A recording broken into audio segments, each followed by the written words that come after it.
स्वागत है आपका एक और महत्वपूर्ण क्लास में। कैसे हैं? मुझे उम्मीद है कि आप अच्छे होंगे और स्वस्थ होंगे, मस्त होंगे और अपनी पढ़ाई को निरंतर जारी रखे होंगे। आज शिक्षा सेवा चयन आयोग ने यूपी टीजीटी और पीजीटी की डेट जो है वो घोषित कर दी है। पीजीटी की परीक्षाएं अक्टूबर में और टीजीटी की परीक्षाएं जो है वो दिसंबर में होनी है और आपको एक समय मिल गया, पर्याप्त तैयारी का समय मिल गया है। तो मुझे उम्मीद है कि आप अपनी तैयारी को अच्छे से करेंगे और इस बार ज़रूर चयन होगा आपका। तो आज की जो क्लास है वो हिंदी व्याकरण से संबंधित है। हिंदी व्याकरण यूपी टीजीटी में भी, यूपी पीजीटी में, यूपी एलटी की परीक्षा में, यूपीपी और पीएसआई इन परीक्षाओं में इससे संबंधित सवाल जो है वो पूछे जाते हैं। तो चलिए शुरू करते हैं आज की एक और महत्वपूर्ण क्लास। पहला सवाल कह रहा है कि कूपमंडूप में किस समास की योजना है? एक कह रहा है बहुब्रीहि, एक क्या कह रहा है? ये कह रहा है बहुब्रीहि। ये बहुब्रीहि है। ये क्या है? ये बहुब्रीहि है। दूसरा कह रहा है द्वंद्व, सी कह रहा है तत्पुरुष और डी कह रहा है अव्ययी भाव समास। तो आपको बताना है कि कूपमंडूप में किस समास की योजना है? तो कूपमंडूप में तत्पुरुष समास की योजना है। विकल्प सी उत्तर इसका सही हो जाएगा। दूसरा सवाल कह रहा है कि मुंहतोड़ शब्द में कौन सा समास है? आपको बताना है।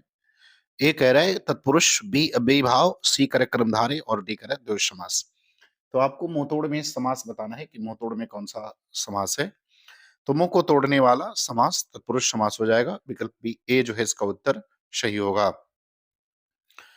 सवाल नंबर तीसरा कह रहे हैं कि इनमें से भाववाचक संज्ञा कौन सी है? तो आपको बताना कि कौन सी संज्ञा जो है वो भाववाचक है। ए कह रहे तम, बी तीर, सी भरत और डी कह रहे चिंता।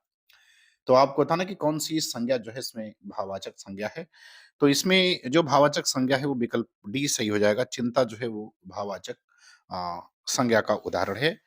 चौथा नंबर सवाल में कह रहे हैं कि निम्नलिखित में से कौन सा समुदायवाचक जो है वो विशेषण है। तो आपको ये बताना है कि कौन सा समुदायवाचक जो है इसमें विशेषण है। ए करे चौगुना, बी करे चौथा, सी करे चारों और डी करे चार। तो आपको समुदायवाचक विशेषण के बारे में बताना है। तो विकल्प सी हो जाएगा। चारों शब्द जो है वो समुदायवाचक विशेषण है। और ये प्रश्न जो है वो लोक सेवा आयोग के द्वारा आयोजित समाज कल्याण विभाग समाज कल्याण विद्यालय प्रवक्ता परीक्षा, जिसको आश्रम पद्धति कहते हैं, 2012 में ये दोनों सवाल जो है वो पूछे गए थे। बात करते हैं सवाल नंबर 5वें की। सवाल नंबर 5वें में कह रहे हैं कि निम्नलिखित शब्दों में विशेषण कौन-सा है? तो आपको बताना है कि कौन-सा शब्द इसमें जो है विशेषण है। ए कह रहा है प्रपंच, बी कह रहा है सरपंच, सी कह रहा है पहुँच और डी कह रहा है पाँचवाँ। तो आपको बताना है कि कौन-सा शब्द इसमें विशेषण है। तो विकल्प डी उत्तर इसका सही होगा। पाँचवाँ जो है ये विशेषण शब्द है। छठवां सवाल कह रहे हैं कि हिंदी के अन्य पुरुष के निश्चयवाचक सर्वनाम का अभिकारी रूप है।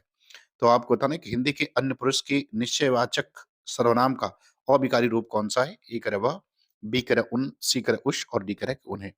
तो आपको छठवें वाले प्रश्न का उत्तर बताना है कि हिंदी के अन्य पुरुष के निश्चयवाचक सर्वनाम का विकारी रूप क्या है? तो उसका विकारी रूप विकल्प ए सही हो जाएगा, वह है। सातवां सवाल कह रहे हैं कि निम्नलिखित शब्दों में स्त्रीलिंग शब्द कौन-सा है? आपको बताना है। ए कह रहा है टकसाल, बी दाग, सी घर और डी खीरा। तो आपको बताना है कि कौन-सा शब्द इसमें जो है वो स्त्रीलिंग शब्द है। तो देखो भई, दाग, घर और खीरा ये पुल्लिंग शब्द हैं, टकसाल स्त्रीलिंग है। विकल्प ए जो है इसका उत्तर क्या होगा? वो सही हो जाएगा। सवाल नंबर 8वां करें कि निम्नलिखित युगों में से एक लिंग की दृष्टि से शुद्ध है। तो जो शुद्ध है उसका चयन करना है। देखना है कौन-सा शुद्ध है। ए कह रहा है सम्राट, सम्राटी, बी कह रहा है वीरांगना, वीरांगन, सी कह रहा है गोप, गोपनी और डी कह रहा है सुलोचन का सुलोचना। तो आपको बताना है कि कौन-सा इसमें से सही है। जो सही है उसका चयन करना है लिंग की दृष्टि से। तो सही जो है विकल्प डी सही है। सुलोचन का सुलोचना होता है, सम्राट का सम्राटी नहीं साम्राज्ञी होता है, वीरांगना का वीर हो जाएगा, गोप का गोपी होता है, गोपिनी नहीं होता है। तो विकल्प डी सही होगा। अब आते हैं सवाल नंबर 9। सवाल नंबर 9 कह रहा है कि निम्नलिखित शब्दों में एक स्त्रीलिंग है। तो आपको ये बताना है कि इसमें से कौन-सा शब्द स्त्रीलिंग है। ए डोर, बी रस्सा, सी धागा और डी सूत। तो आप बताना कि कौन-सा शब्द इसमें स्त्रीलिंग है। डोर है, रस्सा है, धागा है या सूत है। तो रस्सा, सूत और धागा। रस्सा होता है, सूत होता है, धागा होता है, लेकिन डोर होती है। तो विकल्प ए जो है इसका क्या होगा उत्तर आपका सही हो जाएगा। 10वां सवाल करें कि निम्नलिखित शब्दों में एक पुल्लिंग है। आपको बताना कि कौन-सा शब्द इसमें पुल्लिंग है, उसकी पहचान करनी है। ए कह रहा है चाय, बी शिकंजी, सी लस्सी और डी कह रहा है दही। तो कौन-सा पुल्लिंग है आपको ये बताना है इसमें से। चाय स्त्रीलिंग है, शिकंजी स्त्रीलिंग है, लस्सी स्त्रीलिंग है और दही आपका पुल्लिंग है। विकल्प डी उत्तर जो है वो क्या होगा, वो सही हो जाएगा। सवाल नंबर 11 पर आते हैं। 11 में करें कि निम्नलिखित शब्दों में एक वचन है। आपको बताना कि कौन सा शब्द इसमें से एक वचन है। ए करे प्राण, बी दर्शन, सी होंठ और डी करे तेल। तो आपको 11 नंबर सवाल का सही उत्तर क्या होगा, ये आपको बताना है कि इसका सही उत्तर क्या होगा। तो इसका सही उत्तर तेल हो जाएगा। ये जो है, जो द्रव्यवाचक संज्ञाएं होती हैं, वो हमेशा एक वचन के रूप में प्रयोग होती हैं। तो विकल्प डी जो है इसका उत्तर क्या होगा, वो सही हो जाएगा। अगला सवाल करें कि अज्ञ शब्द का विलोम क्या है। आपको बताना है 12 नंबर सवाल में, करें अज्ञ शब्द का विलोम क्या होगा। ए करे विज्ञ, बी करे मूर्ख, सी करे अनुज और डी करे कि अल्प। तो अज्ञ का विलोम क्या होगा, ये आपको बताना है। विज्ञ होगा, मूर्ख होगा, अनुज होगा या अल्प होगा। तो अज्ञ का विलोम विज्ञ हो जाएगा। विकल्प ए जो है इसका उत्तर क्या होगा, वो सही होगा। 13 नंबर सवाल पर आते हैं, स्वजाति शब्द का विलोम क्या होगा। आपको बताना है स्वजाति शब्द का विलोम क्या होगा। ए करे अजाति, बी करे कुजाति, सी करे सुजाति और डी करे विजाति। तो स्वजाति शब्द का विलोम जो है, वो आपको बताना है अजाति, कुजाति, सुजाति, विजाति। तो स्वजाति का जो विलोम बनता है वो विजाति बनता है। विकल्प डी उत्तर जो है इसका क्या होगा, वो सही हो जाएगा। सृष्टि का विलोम पूछा है, तो अगला सवाल कह रहे हैं कि सृष्टि का विलोम क्या होगा। तो आपको बताना कि सृष्टि का विलोम क्या होता है। ए करे संधि, बी करे विग्रह, सी करे प्रलय और डी करे उत्कृष्ट। तो सृष्टि का विलोम क्या होता है। तो देखिए, सृष्टि का विलोम जो है वो प्रलय होता है। विकल्प सी जो है इसका उत्तर क्या होगा, वो सही हो जाएगा। सवाल नंबर 15 पर आते हैं। 15 में करें कि परिश्रम शब्द का विलोम क्या है। आपको बताना कि परिश्रम का विलोम क्या होता है। ए करे आश्रय, बी करे विश्राम, सी करे विश्रांत और डी करे विश्रम। तो आपको बताना है कि परिश्रम शब्द का विलोम क्या होगा।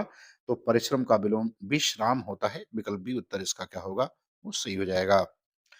16 नंबर सवाल में करें कि अंश शब्द का अर्थ क्या है। आपको अंश का अर्थ बताना है। अंश का अर्थ क्या है। ए करे हिस्सा, बी करे भाग, सी करे अंश और डी करे कंधा। तो अंश का अर्थ क्या है, ये आपको ये बताना है। सवाल नंबर आपका 16 नंबर सवाल में बताना है कि अंश का जो है वो अर्थ क्या है। तो अंश का अर्थ कंधा हो जाएगा। विकल्प डी जो है इसका उत्तर क्या होगा, वो सही होगा। आते हैं सवाल नंबर 17। 17 में करें कि निम्नलिखित शब्दों में अर्थ का अर्थ नहीं है। आपको बताना है कि अर्थ का अर्थ जो नहीं है उसके बारे में बताना है। ए करे धन, बी मतलब, सी कार और डी करे विश्वास। तो सवाल नंबर 17 का सही उत्तर क्या होगा कि अर्थ का अर्थ नहीं है। तो अर्थ का मतलब धन भी होता है, मतलब भी होता है, कारण भी होता है, विश्वास नहीं होता। तो विकल्प डी उत्तर इसका क्या होगा, वो सही हो जाएगा 17 नंबर सवाल का। अगले सवाल में कह रहे हैं कि पक्षी शब्द का पर्यायवाची क्या है। पक्षी का पर्यायवाची पूछा है। एक करे अंसुख, बी करे दिल, दिल नहीं है द्विज है। ये क्या है, ये द्विज है। दिल नहीं होता है, द्विज है, गलत हो गया द्विज। सी करे वरुण और डी करे तरुण। तो आपको बताना कि पक्षी शब्द का पर्यायवाची क्या है। अंसुख, द्विज, वरुण या तरुण। तो पक्षी का पर्यायवाची बताना, तो पक्षी का पर्यायवाची विकल्प बी हो जाएगा। द्विज जो होता है वो पक्षी का क्या है, पर्यायवाची शब्द है। सवाल नंबर 19 में कह रहा है कि केतु शब्द का पर्यायवाची क्या है। तो आपको केतु का पर्यायवाची बताना है। ए करे राहु, बी करे अंशुक, सी करे ध्वज और डी करे नाग। तो केतु का पर्यायवाची क्या है, आपको ये बताना है। राहु है, अंशुक है, ध्वज है या नाग है। तो केतु का पर्यायवाची शब्द ध्वज होता है। विकल्प सी उत्तर इसका क्या होगा, वो सही हो जाएगा। अगले सवाल में कह रहे हैं कि निम्नलिखित वाक्यों में से कौन सा वाक्य शुद्ध नहीं है। आपको सवाल नंबर 20 में बताना है कि कौन सा वाक्य जो है इसमें से शुद्ध नहीं है। ये कह रहे शास्त्री जी, शास्त्री जी की मृत्यु समय बड़ा दुख हुआ। बी कह रहे मुझसे यह काम संभव नहीं। सी कह रहे प्राय ऐसे अवसर आते हैं जिसमें लोगों को अपना मत बदलना पड़ता है। और डी कह रहे मैं जा रहा हूं। तो कौन सा सही नहीं है, आपको ये बताना है। तो इस विकल्प में अगर देखा जाए तो व्याकरणिक दृष्टि से जो है विकल्प ए जो है वो शुद्ध नहीं है। शास्त्री जी की मृत्यु से हमें बड़ा खेद, दुख हुआ। दुख हुआ ऐसा नहीं होना चाहिए, खेद हुआ होना चाहिए। तो दुख नहीं होता है, खेद होता है। तो विकल्प ए जो है वो शुद्ध नहीं है। बाकी सभी जो है वो शुद्ध है। सवाल नंबर 21 कह रहा है कि निम्नलिखित में कौन सा वाक्य शुद्ध है। तो इसमें से आपको वाक्य शुद्ध बताना है। ए करे कि मैंने पार्टी में 8-10 रसगुल्ला खाया। बी करे प्रेम का मूल्य आंका नहीं जा सकता। सी करे इतने में हल्की हवा का एक झोंका आया। और डी करे प्रत्येक श्रमिकों को 2-2 रुपए मिले। तो इसमें से कौन सा शुद्ध है वो बताना है। तो मैंने पार्टी में 8-10 रसगुल्ला खाया। रसगुल्ला खाए, रसगुल्ले खाए। तो विकल्प ए तो गलत हो जाएगा। बी कह रहे कि प्रेम का मूल्य आंका नहीं जा सकता। तो सही होगा विकल्प बी आया। हल्की सी हवा नहीं, हल्का, इतने में हल्का सा हवा का एक झोंका आया। हल्का सा एक हवा का झोंका आया। ठीक, चलिए बात करते हैं सवाल नंबर अब 22 की। 22 नंबर सवाल में करें कि निम्नलिखित में से अशुद्ध वर्तनी शब्द कौन सा है। आपको बताना कि किसकी वर्तनी जो है वो अशुद्ध है। आपको 22 नंबर सवाल में बताना है। ए करा ज्योत्सना, बी करा अहल्या, सी कर मिष्ठान और डी करके अंतर्धान। तो आपको बताना कि कौन किसकी वर्तनी जो है इसमें आपकी क्या है, वो अशुद्ध वर्तनी किसकी है, ये आपको बताना है। तो और जो इसमें वर्तनी अशुद्ध है वो मिष्ठान की वर्तनी अशुद्ध है। मिष्टान्न होता है ठान नहीं, मिष्ट धन अन्न होगा, तो ट होता है ठ नहीं होना चाहिए, तो ये गड़बड़ है। चलिए अगला सवाल देखते हैं, कि नित्य दीन दुखियों को भोजन देने की व्यवस्था वाक्यांश के लिए एक शब्द क्या होगा। ये करे धर्मादा, बी करे सदादर्थ, सदावर्थ, और सी करे कि दातव्य, और डी करे कि धर्मार्थ। तो नित्य दीन दुखियों को भोजन देने की व्यवस्था को एक शब्द में हम क्या कहेंगे, धर्मादा कहेंगे या सदावर्त कहेंगे, दातव्य कहेंगे या धर्मार्थ कहेंगे। तो इसे हम सदावर्त कहते हैं। विकल्प बी जो है इसका उत्तर क्या होगा, वो सही हो जाएगा। अब आते हैं सवाल नंबर 24। 24 में करें कि हाथी की पीठ पर रखे जाने वाले आसन के लिए एक शब्द क्या होता है। ए करा जीन, बी करा काठी, सी करा हौदा और डी करा बख्तर। तो हाथी की पीठ पर जो रखा जाता है आसन बैठने के लिए, उसको एक शब्द में हम क्या कहते हैं, तो उसे हौदा कहा जाता है। विकल्प सी उत्तर इसका क्या होगा, वो सही हो जाएगा। अगला सवाल करेंगे, जिसने ऋण चुका दिया हो के लिए एक शब्द क्या है। आपको बताना जिसने ऋण को चुका दिया हो उसे क्या कहेंगे। कर उत्तीर्ण, बी करा उऋण, सी करा उड़ीसा और डी करा उदक। तो 25 नंबर सवाल का सही क्या होगा ये आपको बताना है। तो जिसने ऋण को चुका दिया है उससे हम उऋण कहते हैं। विकल्प बी जो है इसका उत्तर क्या होगा, वो सही हो जाएगा। अब आते हैं सवाल नंबर 26 में, करे करण कारक किस वाक्य में है। आपको बताना किस वाक्य में करण कारक का प्रयोग किया गया है। ए करे राम को फल दो, बी करे वह कलम से लिखता है, सी करे यह राम की पुस्तक है और डी करे वृक्ष से पत्ते गिरते हैं। तो करण कारक का उदाहरण किस में है ये आपको बताना है। तो आपको बताना है 26 नंबर सवाल का सही उत्तर क्या होगा।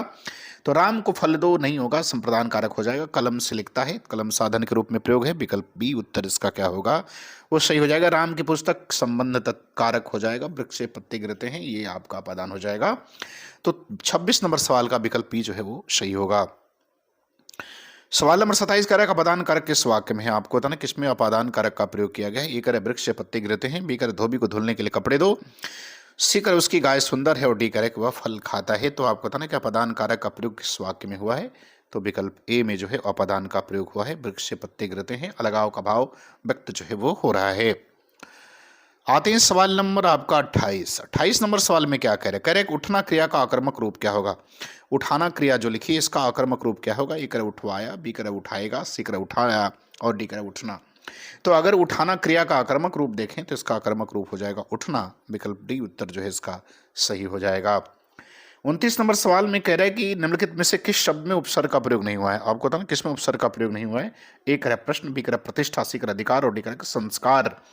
तो किस में उपसर्ग का प्रयोग नहीं है ये आपको बताना है। तो प्रश्न नंबर 29 के विकल्प ए में जो है वो उपसर्ग का प्रयोग नहीं किया गया है, क्योंकि बी में प्रतिष्ठा में जो है प्रति का प्रयोग है और अधिकार में अधि का प्रयोग है, संस्कार में शम का प्रयोग है। तो विकल्प ए जो है इसका उत्तर सही हो जाएगा। बात करते हैं सवाल नंबर 30 निम्नलिखित शब्दों में से एक में उपसर्ग का प्रयोग हुआ है। तो किसमें उपसर्ग का प्रयोग हुआ है वो बताना है। ए करण निगाह, बी करण निवाला, सी करण निढाल और डी करण निशाचर। तो किसमें उपसर्ग का प्रयोग है आपको ये बताना है सवाल नंबर 30 में। तो विकल्प सी हो जाएगा, ढाल शब्द में नी उपसर्ग का प्रयोग किया गया है। विकल्प सी उत्तर इसका सही होगा। तो मुझे उम्मीद है कि ये वीडियो आपको पसंद आएगी, अच्छा लगे तो आप चैनल को सब्सक्राइब करें। पूरा वीडियो देखने के लिए आपका बहुत बहुत धन्यवाद।